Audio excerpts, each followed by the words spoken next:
This episode is dedicated to all adoptees, domestic and international. We here at Third Paradigm wanted to use this platform to help spread awareness of the bipartisan bill Adoptee Citizenship Act of 2019, HR 2731, which would give all undocumented adoptees citizenship to the United States. Stay tuned to the end of today's podcast to learn more, and please visit the links in the description box for further action. Thank you.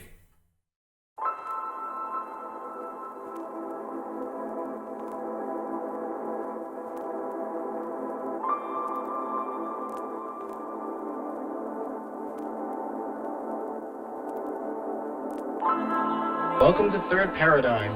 We are your hosts, Clarity and Nuance. Third Paradigm is a digital third place, which is where people practice the art of conversation. The hosts and guests come from all backgrounds and different ways of thinking. We at Third Paradigm will discuss ideas and the facts of life with respect while pushing the envelope. Full disclaimer, hosts and guests will share their opinions. The opinions of our guests are strictly their own and do not represent the opinions of Third Paradigm. However, when we, the hosts, share facts, we will back them up with evidence. If we are wrong, we will make it right as soon as possible because that is integral. Welcome to Third Paradigm. So what topic are we covering today? Well, today we are covering adoption because November is National Adoption Month. And according to the Children's Bureau, the history of National Adoption Month dates back to 1976, when Massachusetts Governor Mike Dukakis, I totally butchered that, announced the first adoption week. Governor Dukakis' idea grew into popularity and quickly spread nationwide. That's really cool. Yeah, so with that being said, we would like to take this opportunity to thank our special guest for coming on today. We have a couple of plugins here. I have two. We have Matt on here. He has a really awesome blog that you need to check out. We will be in the description box below. And we also have Grace as well on the show. Grace is part of a group that is called the Pinhook. They are a drag family's performance venue. There are drag shows at least once a month, and they host a variety of other virtual events. They also have shifted to offer online, art-centered, political education courses. And please sign up for their newsletter, follow on social media, and donate to the Pinhook. That is the Pin, PINHOOK.com. And we'll also put that in the description box as well as the other plugins. For our special guest today, if you can just introduce your first name, that would be fantastic. Hi, I'm Moni. Also, I just want to apologize if my voice sounds kind of funky. I did get tested positive for COVID earlier this week, so I'm recovering. Oh, I'm sorry. Oh, sorry. Hope you feel better. Who else do we have on the show? We have Matt here from, Matt from Detroit, Michigan here. So glad to be a part of this discussion and meet everyone else that's here on the podcast. Welcome. So what else do we have? My name is Collie, and I live in Colorado. Welcome, Collie. Hi, Callie. Hi, Collie. And then who do we have? Hi. Hello, this is Nisha. I'm from Thatcher, Arizona. Welcome. Thank you. And Grace, Hi, you're my welcome name to is say hi. Amanda. Oh, I'm sorry. Go ahead. Sorry. Hi, my name is Amanda. I'm from Michigan. Welcome, Amanda. And then Grace, you're welcome to introduce yourself. Sure. Hey, thanks for having me. I'm Grace. My pronouns are they, them, and I'm living in Durham, North Carolina. Welcome. So we got a lot of people from all over the states on this very special episode. I also want to throw this out there as well for all of our listeners. Because it is the adoption episode, all of us, myself as the host, as well as my partner, we're also all adoptees as well. So this is a very, very special episode. Adoptees coming together from all walks of life, literally from all over this country, having some open and honest dialogue with each other. So welcome to the show, everybody. Thank you. Welcome. Yeah, thank you. Thank you. Is everyone ready to go? Ready as it will ever be. Awesome. So we always ask, when you answer a question, feel free to just say your first name and take turns. Please be respectful with everyone. And we will do approximately 6 to 7 minutes per question, and then we can always move on as well. So are you ready to start, Clarity? Yes, you can do the icebreaker. Yeah, let's do the icebreaker. All right, so we have a question that has puzzled people for thousands and thousands of years. And I've been wanting to ask this question for a very, very long time. So let's get started with this question. So the question is, toilet paper, does it go over or under? Over. Over. I agree. I say over. Over. It drives me crazy if it doesn't go over. I will change it and make it go over if somebody has it under. Yes. Should we all agree that it goes over? I don't care. I don't really pay attention. I just do whatever. What about if it sounds went like sideways? Awesome. That was cool. So we all unanimously agree that it goes over. I love it. That was the best icebreaker ever. All right, so do you want to start with the first question, Clarity? Yes. The first question is, are you a domestic adoptee or international adoptee? Is there any particular order of who's talking first, or Nope. I don't want to end up interrupting anyone. No, absolutely. It's open-ended. We got about 6 minutes per question. Oh, okay. Well- I'll just answer first, I guess. But I'm Moni, and I am an international adoptee. And this is Nisha, and I am an international adoptee as well. This is Kali, and I'm also an international adoptee. And this is Matt here, and international adoptee, specifically from, I was born in Seoul, South Korea, and that's where I was adopted from. You're welcome to say where Amanda, you're from as well, if you like, if you're comfortable. And this is Grace. Yes, also an international adoptee, adopted from the Philippines. Philippines. Amanda here, and I was a domestic adoptee. Domestic. Awesome. So Nisha and Kali and Mani, are you comfortable with sharing where you're from? Yes. This is Nisha, and I'm adopted from Vietnam. I think we're all adopted from Vietnam, the rest of us. Yeah, we're all adopted from Vietnam. So we have Vietnam, Korea, and domestic, and the Philippines? Yeah. That's awesome. So we got everyone around the world and literally from all over the country. All right, that is really cool. All right, so moving to the next question. Describe your childhood. Was it enjoyable, or were you concerned about being an adoptee? Anyone can go first. This is Nisha, and I was adopted back in 1975, so it was a long time ago. So things were a lot different, I think, than they have been recently. So I, as an adoptee, I felt really sad as a child because I felt like I did not fit in. I was started kindergarten, and I've actually lived in this small town for pretty much all my life. So it's a really small town, so there weren't many Asians at all. So I felt really sad because my grandparents that raised me were Caucasian.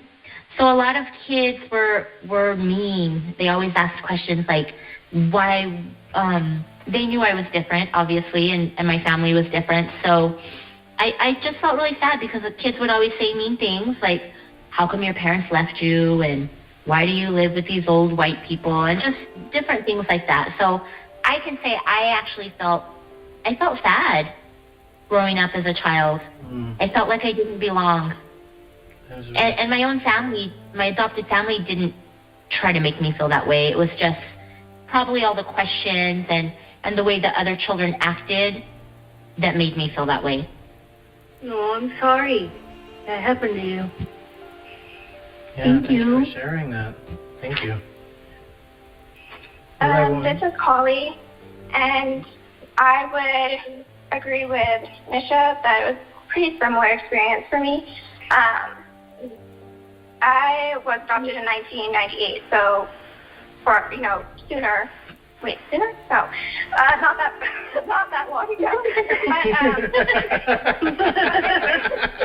Still had the same experience. Yeah. Well, I grew up in a place where it's mostly white. The odd thing is actually, Monty and I were neighbors, so I had her. But we didn't like talk about adoption or anything. But like everywhere around us was just like in school and everything like that. It's very white where I grew up. So yeah, I did get a lot of comments and never felt like I really fit in, and I always tried to find my place. Yeah, I just never felt like I belonged anywhere. No. Yeah, I can attest with what Collie said. This is Ronnie, by the way. I mean, we grew up in the same town, and it's very, very, like, not diverse. So I had a lot of the same kinds of feelings of not really feeling like I fit in and feeling like there weren't a lot of people who looked like me.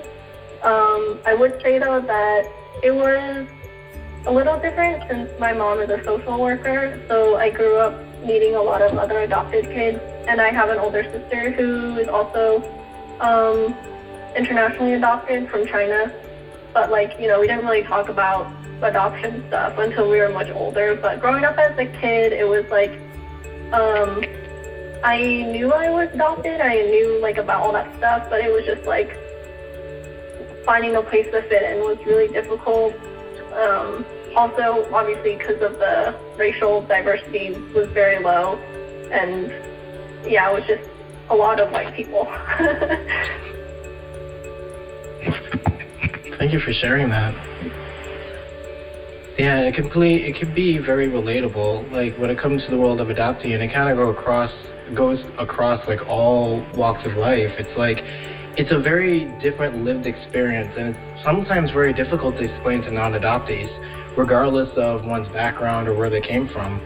Because to some extent, it's kind of like, and we'll dive more into it as we go in with the questions, that it feels like you're in this, almost like a limbo world where you don't feel too much like you can fit in one group, you can't really fit into this group, and you, to some extent, a friend kind of explained that it's almost like getting like psychologically orphaned to some extent.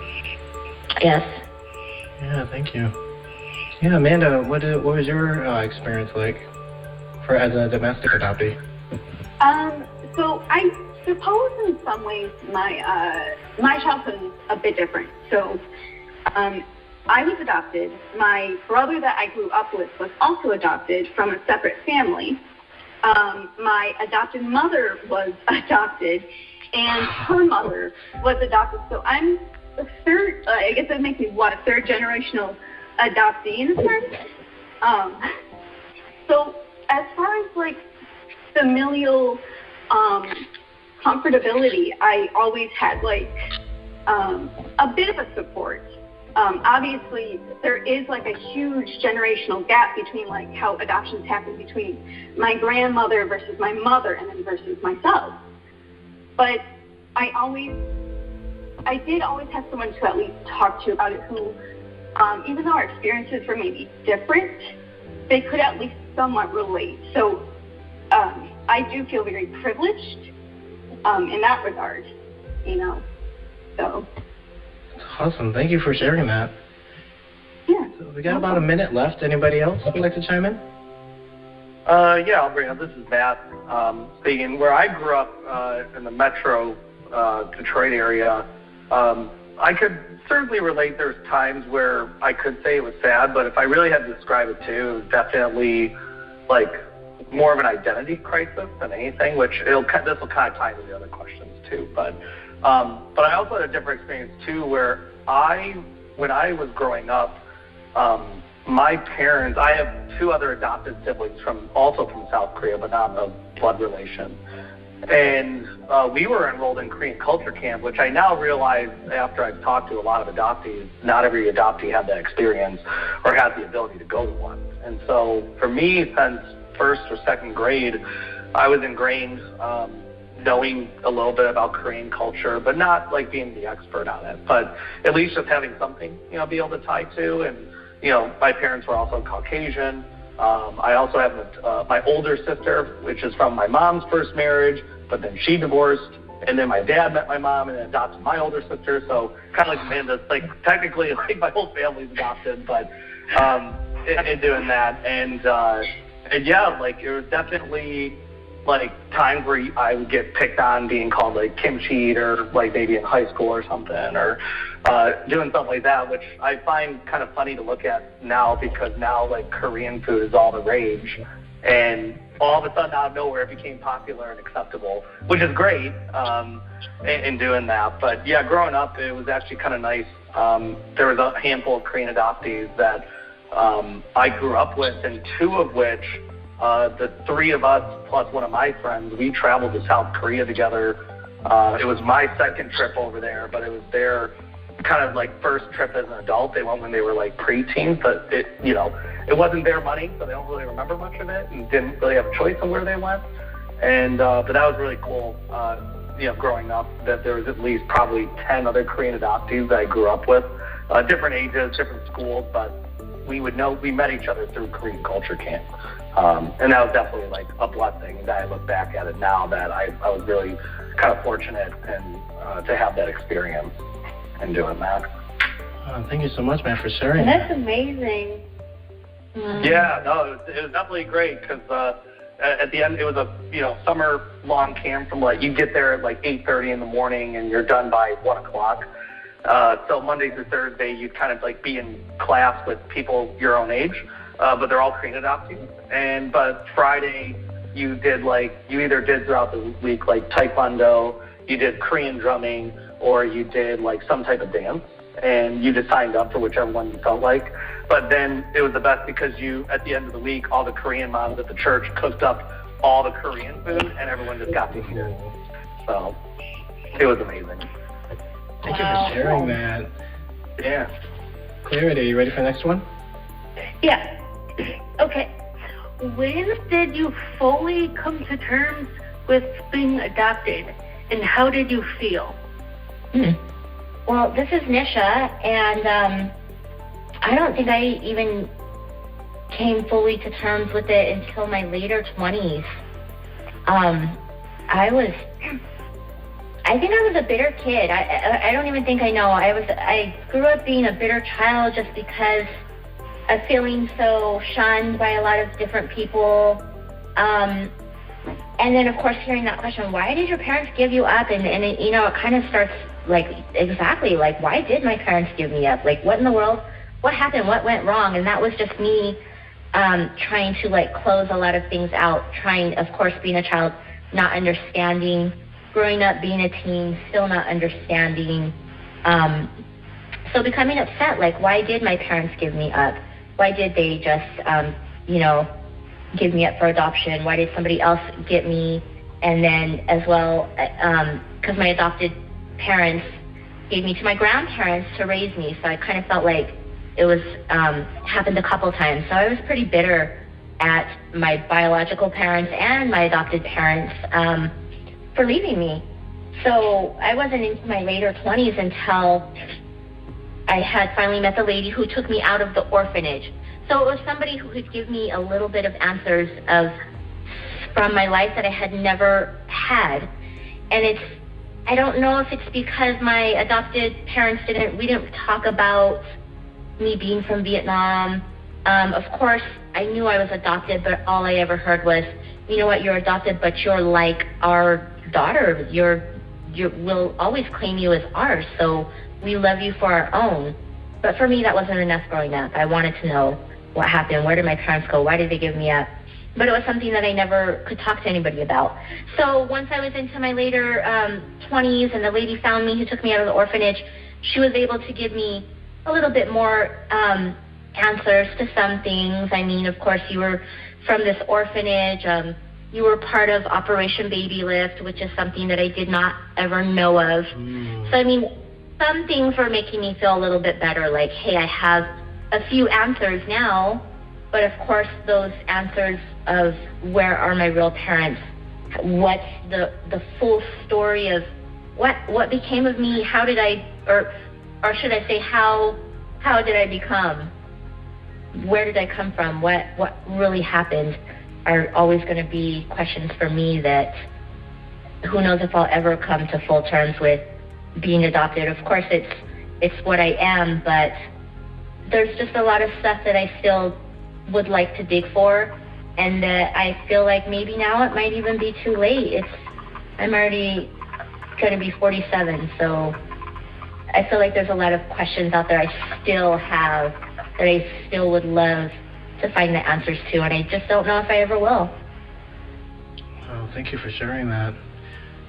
Does You're anybody welcome. else want to jump in? Grace, would you like to jump in? Sure, thanks. Yeah, thanks for sharing all that.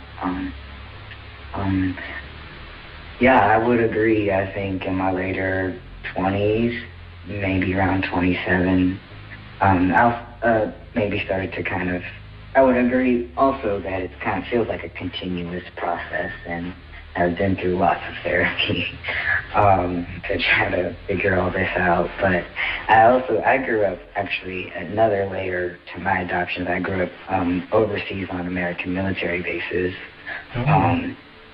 And so I did move to, was adopted, became an American citizen, but never really, we visited the States, but I only moved to the States in 2008.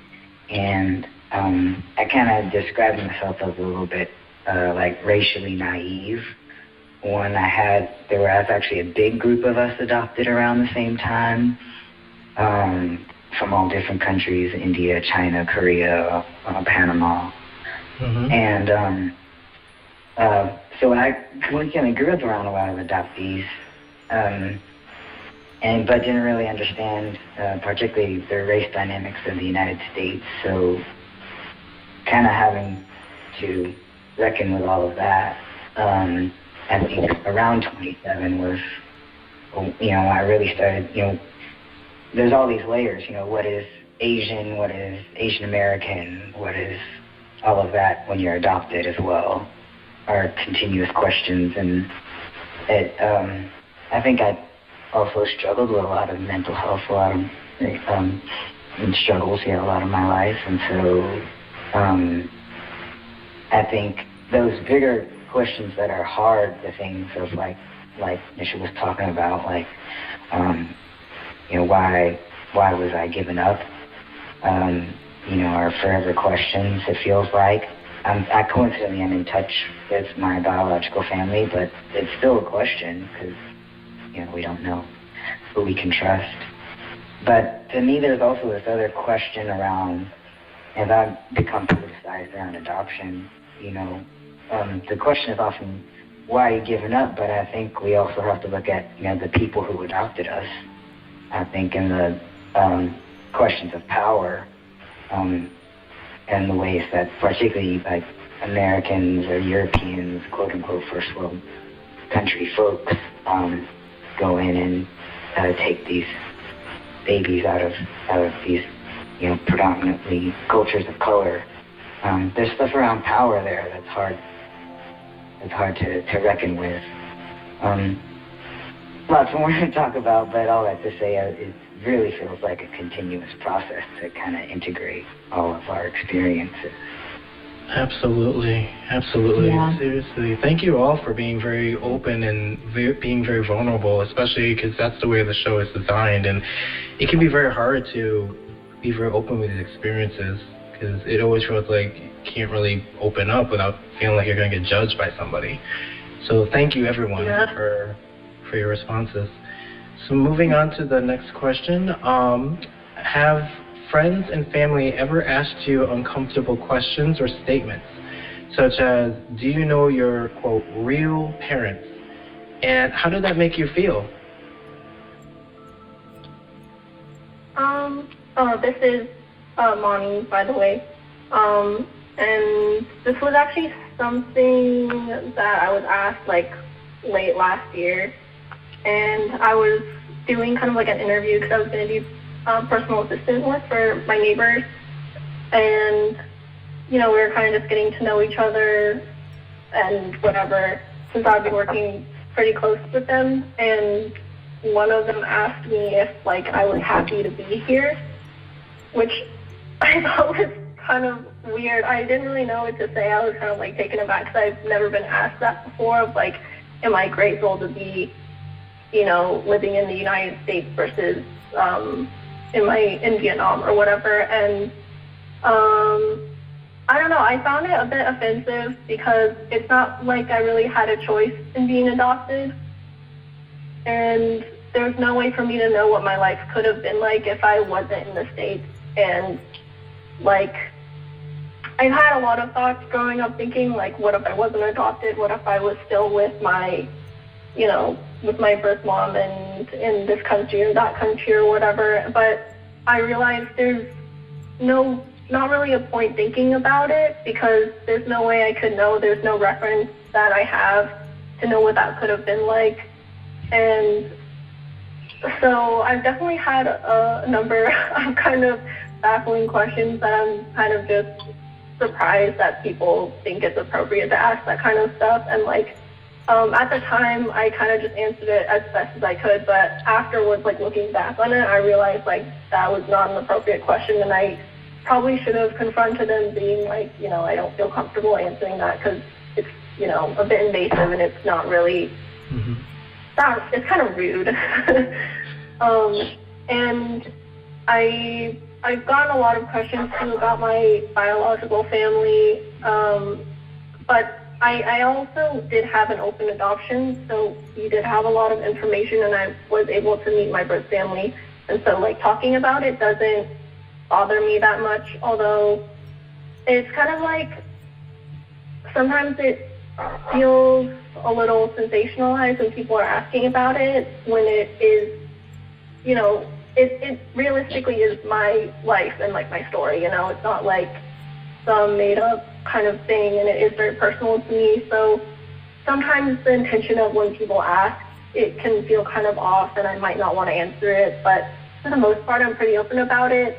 But, like, there's definitely a lot of prying questions from people that you don't really know, that you don't feel comfortable with, that, like, don't realize how personal adoption really is. And I feel like that's kind of, like, when it crosses the line. Thank you very much. This is Matt. To kind of go off her point too, it's also that question, you know, do you know, it's not do you know your parents, it's do you know your real parents. At least that with like this kind of tone, and it's trying to be passed off as polite. It's kind of nosy, but when it comes down to it, it's very rude. And it's, for me, I've had hundreds of people ask me that question. Anytime I bring up that, you know, I'm of Korean descent or, you know, adopted, because they'll see like my last name and clearly know that it's not Korean in doing that. But it's like, it's more annoying than anything. And to be honest, the icebreaker question that you were going to start with, I totally thought it was going to be like, oh, for every adoptee out there, do you know who your real parents are? I totally thought that was going to be the icebreaker question, because I was like, oh my gosh, like I could feel the wind of everyone throwing their hands up, and you know, you ask that, and you know, for me, like I love my parents, and the answer, I try to, like how she mentioned, Manila mentioned, like I try to give like a really short answer, because to me it's you know, I'm a big Marvel fan, and so like I remember seeing like interview questions with Jeremy Renner and Scarlett Johansson, and they asked Jeremy or Robert Downey Jr. about like the intense workout they had to do, or like the art of the acting. But then they go to Scarlett Johansson, they said, so what was the diet that you were on for you to like get in this role? And she's like, are you kidding me? Wow. Like, that's like, that's, yeah, if you guys YouTube it, it's like, you can feel the frustration, and it's very similar to when people ask an adoptee, like, do you know who your real parents are? And you're like, of all the questions you could have asked me, that's the one that you decide to lead with. And to me, like, I roll my eyes to, like, the back of my head. I'm just like, ugh, like, can you please ask me a different question? Because, like, I probably don't, or in this case, like, I definitely don't. But my real parents are the ones that raised me. You know, regardless, you know, where I grew up, it's like, no, I was raised in Metro Detroit, and, you know, this is my mom and dad, like, end of discussion. Like, can we please move on to, like, you know, and it's like, gosh, like, you had such an opportunity here, and you blew it. So, Yeah, it's definitely, I wouldn't even say it's uncomfortable. It's just that, to me, it's annoying. To be like, okay, that's all you have to ask is this, like, and that's all you're interested in. Like, there's a lot more to under the surface that we would love to talk about and do that, but yeah. But I had that so many times in my life as well, and I think one of the best responses I've ever heard, and we got a minute left on the question, so we still have time for another comment, but the best response that I've ever heard, and I've done it myself now, when I get that question of, do you know your real parents? I go, yeah, they're at home.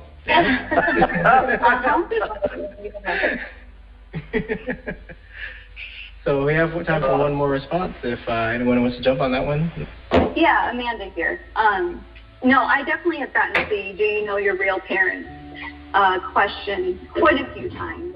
And my response has pretty much been the same as it seems like yours, like, yeah, they're at home, or, you know, like, yeah, the ones that raised me. What are you? Like, what sort of question is that? I think what has really bothered me the most, though, is how people ask me about my preferences of pro-choice versus pro-life. Ooh. And making assumptions, you know, one way or the other. Just like, that to me has always been, I think, the rudest, the absolute rudest question or just conversation to even just bring up. I don't know if anyone else has ever had to have that, but it's, oh boy. That's a very good point. I didn't even think about that one. Thank you for sharing that.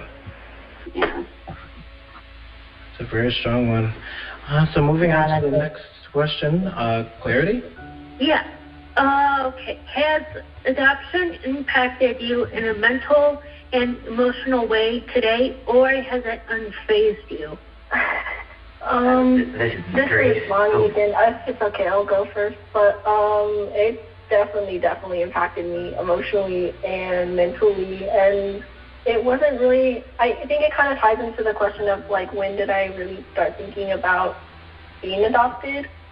Or, like, coming to terms to it. And, like, for me, I didn't really, like, understand the mental and emotional kind of, like, baggage that kind of just randomly shows up to you throughout the years, like, out of nowhere. And it really kind of came up when I had, like, my first relationship. And, like, as an adoptee, I found relationships are really difficult for me, not just, like, friendships, but, like, you know, romantic relationships and things like that. And that's kind of when, like, all of it really started, like, exploding and, like, coming to the surface. And I remember, too, I felt kind of silly. I was, like, lying myself set over this, like, it's not even a big deal, like, you know, whatever. And I remember my sisters asking me, like, maybe it's because of, you know, adoption stuff. And then that kind of just set a huge ball, like, rolling in my head. And so, like, since then, I've really thought about it, and I've been, like, really reflected on, you know, what I was like as a kid and, like, what I was like in high school in terms of my adoption, and seeing it being reflected, like, in my work life and my personal life. And it's kind of frustrating seeing how much it affects me, but it is kind of nice knowing that it's, like, I can kind of pinpoint it onto certain things, I guess. And I'm not just, like, completely confused, like, why am I messed up or, like, whatever. Like, I can kind of, I feel like I've gotten to understand myself a little bit better because of it, even though it is a bit frustrating being like, oh, like, I'm feeling extra, you know, isolated today. I wonder why that is. And then kind of being like, maybe it's the adoption thing, maybe it's this, maybe it's that. But coming to terms with it did help me kind of decide which direction I wanted to grow into, and, like, it really helped me understand myself better. But it's been difficult for sure, but, you know, therapy definitely helps. Therapy, mental health matters. Grace, did you have something? Sure. Yes. Yeah, I can definitely relate on it, I think. Quick touch on that. Sorry, actually, also had several accidents, and actually, as I've started to work through a lot of trauma and things. My brain functions a little bit differently. So I speak kind of slow sometimes. But the pro-life, pro-choice, that's a whole other podcast episode. But I'd say adoptees are often used for props on both sides, and that is, yes, the very difficult thing. I will say, a sometimes difficult thing to reconcile for adoptees in particular is no matter how good of an experience somebody might have had with an adoptive family, it's hard to realize that an adoption is trauma, no matter what. So it's kind of, I guess to me, it's like, it's not a question of are you impacted emotionally or psychologically. What we are, to me, there's no question. And yeah, it's just a matter of finding community and support and working through it. Absolutely, that's a really good answer. We got quite a bit of time left. We got about 2 minutes or so on this question. Anybody else would like to jump in? Thank you for sharing that.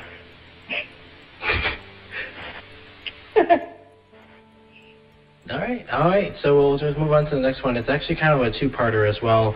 And I also wanted to say as well, that is a very good point that I never even thought about, is a lot of times adoptees, and I've seen this myself firsthand as well, I will agree on that. I've seen, when it comes to that debate about pro-life, pro-choice, I have seen adoptees used as props on both sides, where it goes from, oh, just put the child up for adoption. And I've seen also the arguments of, oh no, don't put the child, like it's like the adoptee person has a brain and they have an experience themselves, so can we not use them as a ping pong ball, please? Right. So this last conversation is really important because, especially during the National Adoption Month, is adoptee voices, I think, from this conversation. So thanks, y'all, again. Yes, thank you, everyone. So the next question that we have is technically a two-parter question, and you can answer it however you would like to. Have you ever wanted to meet your biological family, or have you already done so? And if you have, what is your relationship like with them, if you know them? This is Colleen, and I feel like it's been a whole journey of going back and forth of wanting to meet them and not wanting to meet them. When I was younger in like elementary school, I remember wanting to meet them, but then I wasn't able to because we found out I wasn't a citizen. And then my parents decided that I shouldn't go back to Vietnam until I was 18 because I had a very corrupt option. There was a lot of illegal things going on, and so we didn't want me to go back until I was an adult. And so since like in between that time, I went back and forth between wanting to meet them and not wanting to meet them. And then I deal with chronic illness, and so I've been really sick for many years of my life, and that's also impacted whether I've wanted to meet them, because I was like, I don't know if I want to go back being really sick and be like, hi, like you gave me away and this is what happened. Like, I don't know, I just feel kind of weird about that. But then recently I've been like, that's just like kind of an excuse, because we were always waiting for me to get better, but that may never happen. And so like by the time that I decide that I am like it's ready to go, it might be too late, you know? And so yeah, it's been kind of a back and forth thing for me. But recently I was also diagnosed with a new condition that's a genetic condition. And so I got it from either my mom or my dad, and it impacts my life so much, which is really interesting because it's made me feel closer to them in a way that I hadn't before. Oh, thank you very much for sharing that. It's Amanda. So I did actually get to find my biological family. Back in 2015, I petitioned the state to get my original birth record, just on the hopes that I would get something. All I knew growing up was that it was a partially closed adoption, so my parents didn't have a whole lot of information themselves, but that didn't necessarily mean that I wasn't going to be able to find the information.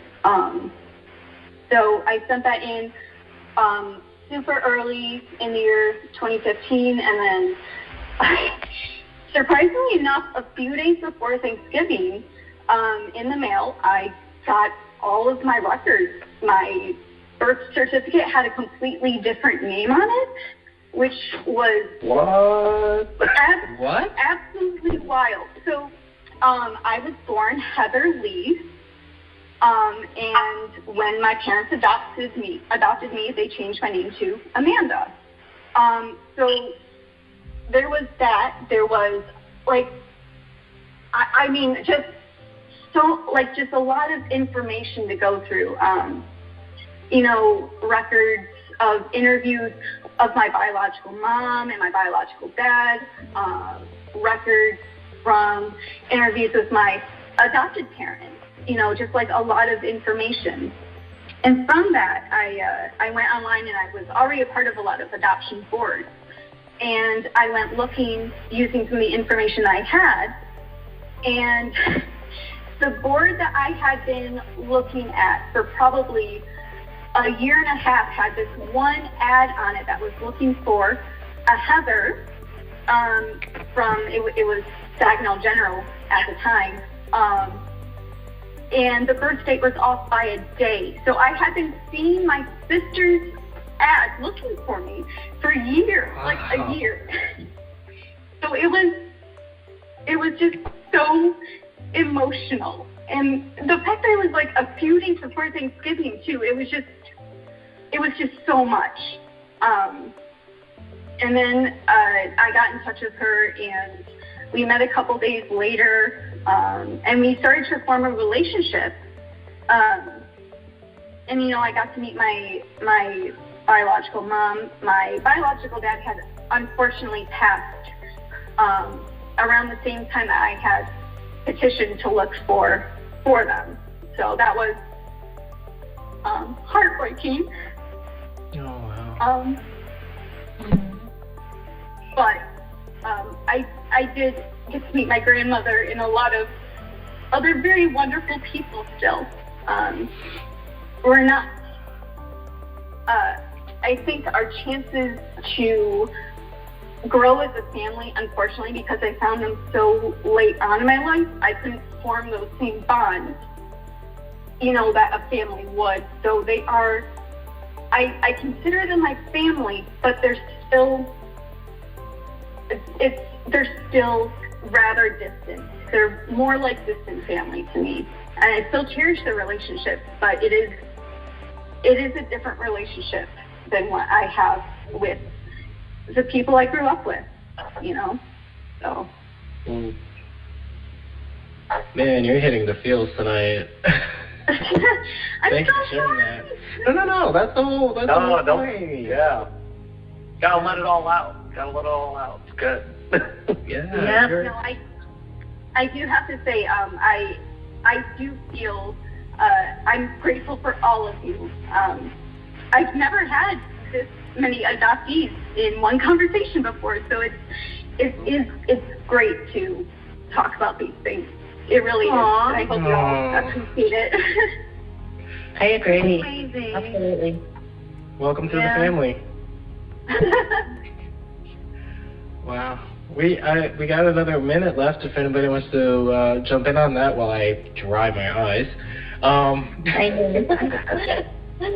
Yeah, this is Matt here. I'll tie in the last question too, if that's okay. To talk about the mental impact. So for me, 5 years ago in 2015, I was dating a girl at the time, and the short version of the story is she broke up with me in Venice, Italy, and It was very traumatic. I was, of course, like crushed and heartbroken that like she chooses of all the places in the world to do it. Like, and Italy for me is actually really special. So I studied abroad in Italy. So I always joke that I'm Italian at heart because I can speak it.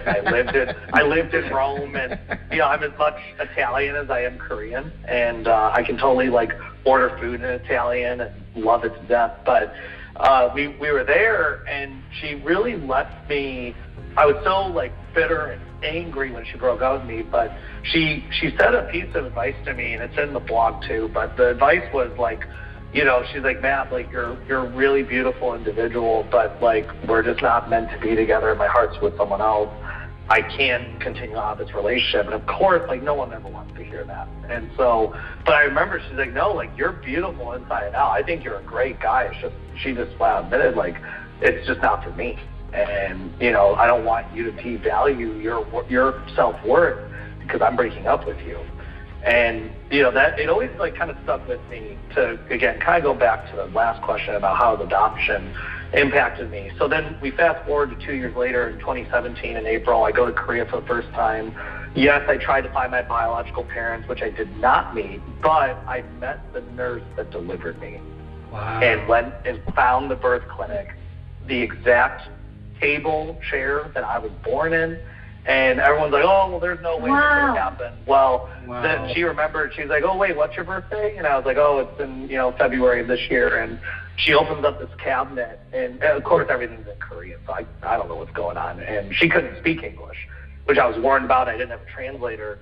And it was totally like a moment where I could totally understand everything she was saying based on body language. And of course, I had to bring a translator like 3 days later to like verify all this.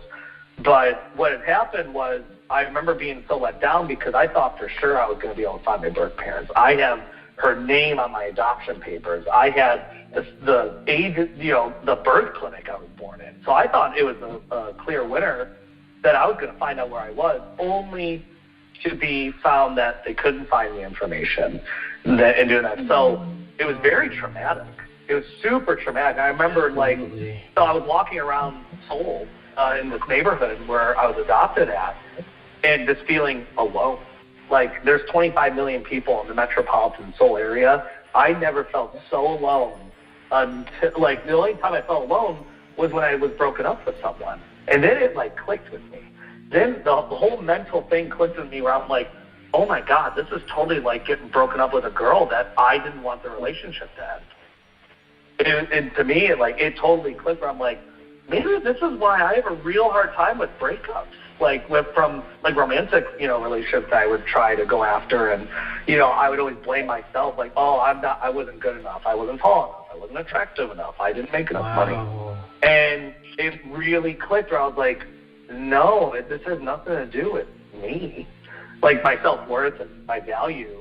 And, I'm still not 100% healed, and like a lot of people mentioned, therapy. I've gone to therapy plenty of times and doing that. But that was a singular moment that I remember where I'm like, oh my gosh, my adoption and the trauma that's associated with it has everything to do with how I felt about past relationships and how I kind of treated them, and when things would end.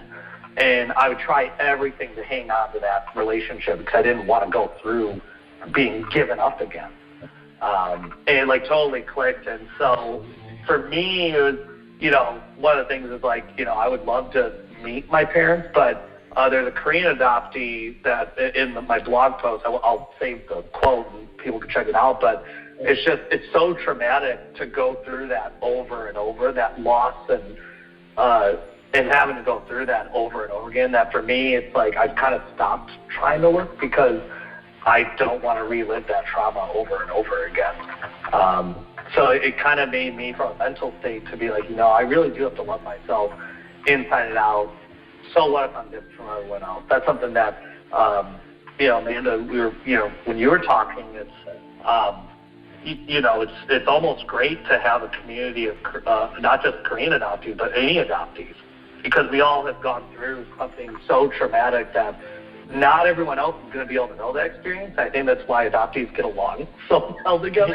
Is because we've all been through it, so it's there's no one-upping needed. It's no, we've been there, we get it.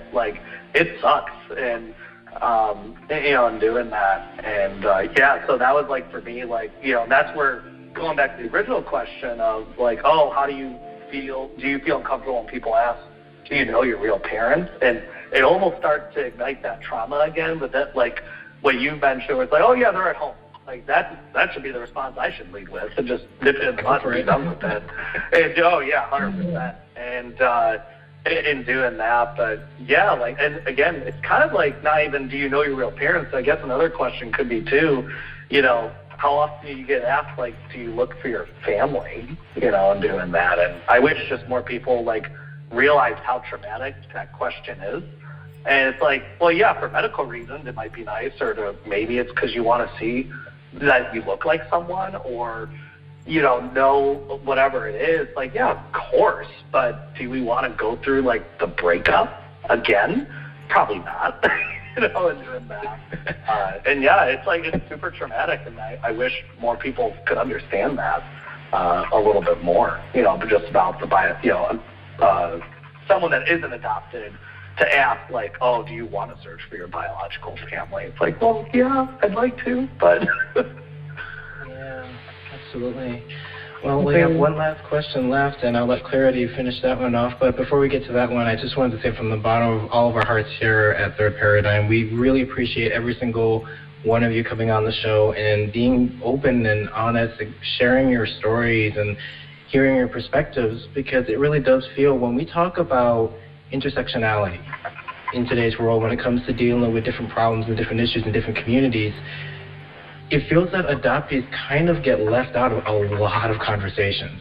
Like, we don't hear a lot about, say, adoptees who are interculturally adopted, raised by white parents, and then are biologically of a different ethnicity, or like Amanda, you brought up, like even just like perspectives of like domestic adoptees. And there's so many conversations that gets left out. But we'll close on this last question, and then there's some really important information I wanted to share at the very end of this podcast. So Clarity, the last question? Yeah. What advice would you share with adoptees today who may be struggling with their adoption? This is Nisha. And I'm just going to chime in here because I think I agree with what everyone's saying. It's hard to hear those questions, and normally the questions that come about are from somebody who isn't adopted. So whether they're trying to make conversation or they're just straight up curious, the questions that they ask, they go deep for us. So it's like, yeah, that's a great question. Why did they give me up? Or, no, I haven't met my parents. I would love to, though, but of course I've tried to find my parents. Of course I'm still trying. Things that we feel like, wow, that's kind of rude. It's like they have no clue. And for me, the biggest thing of when I did even start coming around into my later 20s is I found a group of other people who were like me, and I never knew that existed. So I grew up here in this small town. I thought I was the only one in the whole wide world that was adopted from Vietnam and that had white parents, grandparents, who didn't have any siblings, who knew nothing about my past, nothing about the war that I came from. So I felt really isolated, really alone, and I didn't have anybody to talk about. So after finally opening up and searching and finding people and being part of these Facebook groups of other Vietnamese adoptees, Operation Baby Lift people, that's huge. And for me, I mean, it just goes so deep to go back there and to talk about it. It brings me to tears still to this day. So many things, but the fact that I can talk to you guys about it, it's like medicine for me. It's easier each and every time to talk about it. It's easier each and every time to ask questions or to answer questions or to continue my search and just to try to be strong through it all. So the biggest thing I would want to share with other adoptees who are struggling is to talk about it. Don't be silent about it. Don't sweep it under the rug. Find other people that you can talk to that understand you, and that is other adoptees, truthfully. it really, really helps to be able to talk about it all with you guys, and I appreciate all of you. This is Colleen, and I would say that just know that you're not alone. It can feel like it, and kind of like what Nisha was saying, but there's so many other people who have very similar experiences to you. And I'd also say that whatever you feel is perfectly valid, and it's okay, and it's not wrong. You know, feeling hurt by people asking these questions, or, you know, feeling alone and all these things, like, it's perfectly normal, and it's okay to feel those things. And I would also say that, you know, most of these people who are asking these questions are just ignorant. You know, they're not trying to maliciously, you know, like, hurt you. They just don't know how to ask what they want to know. You know, they're curious. And so I would say that even if it hurts you, to just keep that in mind, that usually they're not, you know, trying to hurt you. They don't even realize that they are. Right. Agreed. Grace and Monty? This is Monty. I would say, yeah, I definitely agree with what everyone said so far. I really think having someone to talk about it has helped. And it's kind of scary diving into emotional trauma that you don't really understand, but I do think it really helps you have a better understanding of yourself. And I do think it's important because, like, being repressed by it makes it really difficult to live freely. And I found that when I did reach out and have very close, intimate conversations with other adoptees about adoption and about the similar things we were going through, it did help, and it really makes you realize, like, you're not completely alone in your experiences. And I feel like there's a lot of really specific kinds of emotional things that adoptees go through that, like, you know, some of the things that I think in my head, I'm like, oh my God, like, this is so stupid, like, why am I feeling like this? And then I'll kind of talk about it to one of my adopted friends or something, and they're like, oh my God, I had the exact same feeling. And I'm like, oh, okay. And, you know, it just helps to know that you're not completely alone in what you're going through, and that it's okay to go through those kinds of things and have those emotions. And it's definitely difficult to kind of get into that and to recognize those traumas and see, you know, how it has affected you. But I do think it really helps in understanding yourself and helping, you know, move on in your life and go forward where you want to go. And I know for me personally, like, a lot of my personal, like, adoption issues were really linked with identity and self-worth. And it's really, really hard to, like, get that out of your head. But having a really good support system and having people who do genuinely care about you and,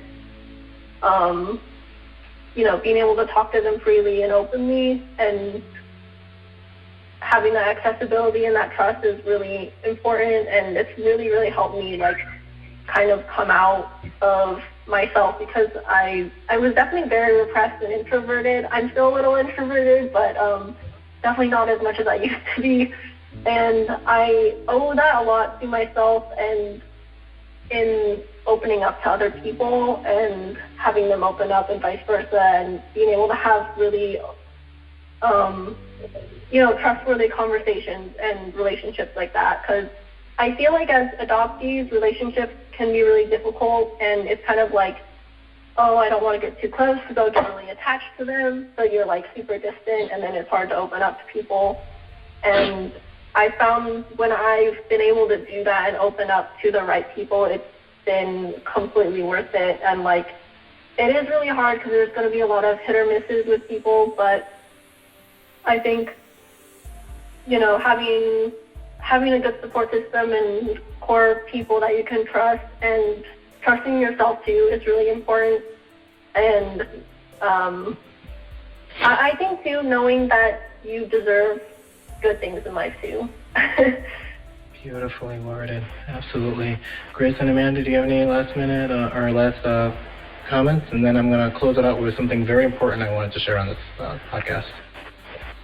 Sure. Hey, this is Grace real quick. Yes, beautiful, everyone, and echoing what everyone has said. I'd say, yes, people, adoptees, you are worthy and you're sacred. There's nothing wrong with you.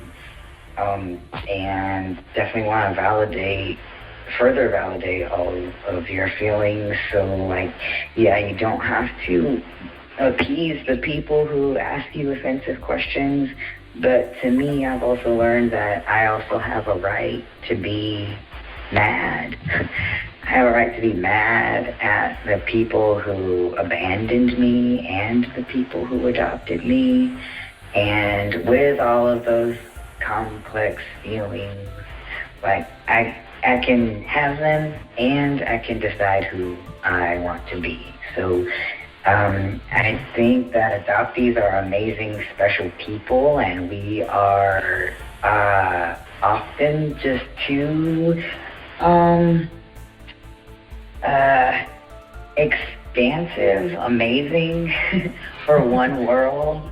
So we get to live in lots of different worlds, and I hope that in the right communities we'll get to flourish and be everything that we desire. And yes, reiterating again, we deserve all the things that we desire, and I hope that other adoptees who are in need can find other adoptees. Thank you. Amanda, do you have anything?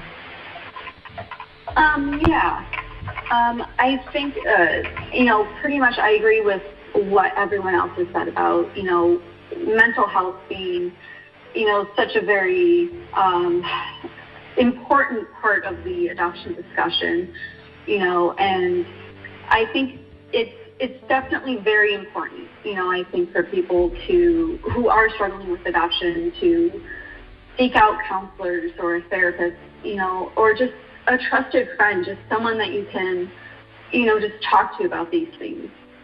But additionally, I found that a lot of my coming to terms, I suppose you could say, with my adoption has come from finding creative or personal projects that kind of let me expel some of like those feelings. So I do a lot of improv comedy and a lot of sketch comedy, and a lot of my experiences, I've thrown into these sets, and it's been a bit of a catharsis for me, to kind of work out some of these scenarios in a different way. And I found personally that it's been really, really helpful for me to kind of, again, work through a lot of those feelings in what is a safe space. So I think that if you're struggling with it, maybe finding something similar, if it's even just writing it down, writing down your feelings, that can even just be like the biggest help too, just to get everything out on paper.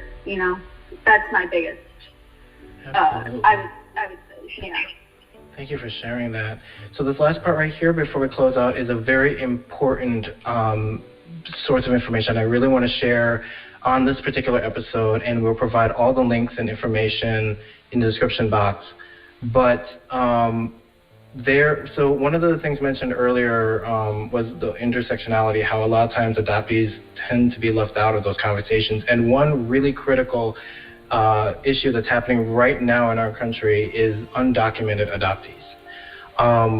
I did a report back when I went to school about the situation, and there's approximately, according to The Intercept, and I'll provide the link on that, there's approximately 25,000 to 49,000 undocumented adoptees currently in this country. There was, and this was published May 14th, 2019, there was a bill that was trying to be passed last year to grant automatic citizenship to undocumented adoptees. Unfortunately, it was blocked. It still hasn't passed through. There is an act that came out in 2000. It's called the Childhood Citizenship Act, which granted all international adoptees automatic citizenship in this country. But many adoptees end up becoming undocumented because parents didn't finish the paperwork properly. Before the year 2000, it was a two-system design. So one set was for the legalization of the child becoming part of the family, and then the other half was becoming a citizen. Well, again, to be fair, it was still a relatively new system in the country, so a lot of adoptees did not have the paperwork completely finished. And many undocumented adoptees find out they're undocumented when they go apply for things like passports or government items. And I think it was 2017, I'm going to have to double check, and again, we'll provide the link. There was a man named Philip Clay, and this is one of the things that sparked a hashtag called #FlipTheScript. And it focuses a lot on adoptee stories, because what happened was he was out of Seattle, I believe, or Washington. He had a run-in with some issues, and he actually got deported back to Korea. And he ended up committing suicide off of a multi-story building because he wasn't raised in Korea. He had no connection to Korea. So it's literally like plucking somebody who was raised in the United States and sent back to a place they have no connection with. So this is a very serious issue that I wanted to make sure to share on this podcast, because almost no one I've ever spoke to knows anything about this. So according to the article, it says the exemption, a political compromise to get a rural Republican members on board, left out tens of thousands of adult adoptees across the U.S., according to the Adoptee Rights Campaign. So when the Childhood Citizenship Act was enacted, it only applied to children who were 18 and under. Those who were 18 and above were left in limbo to this very day. And many adoptees have the fear of deportation, as they have already deported some other adoptees as well. So I wanted to stress that really important information among all of those who are listening for this podcast. I will provide the links in the description for those to sign on to make it legal for all undocumented adoptees to become citizens. But on behalf of Third Paradigm, I wanted to take this opportunity to say thank you, everyone, for taking the time out and chatting with us today. This was a very personal episode for me personally, and I am very honored that you all took the time out to be open, be honest, and hopefully you can all stay in contact with each other. Feel free to connect with each other. And as mentioned earlier, I will provide the description in the box. Make sure to check out Matt's blog. I'll provide that link as well. And Grace's The Pinhook at thepinhook.com. Thank you so much, everyone, for coming on board for this very special episode, and we hope to see you again very soon. And as mentioned, at the end of the year, we have essentially a guest reunion, and we're inviting everyone to come back for the two-part special episode. So thank you, everyone. Thank you. Thank you, guys. Thank you. Thank you.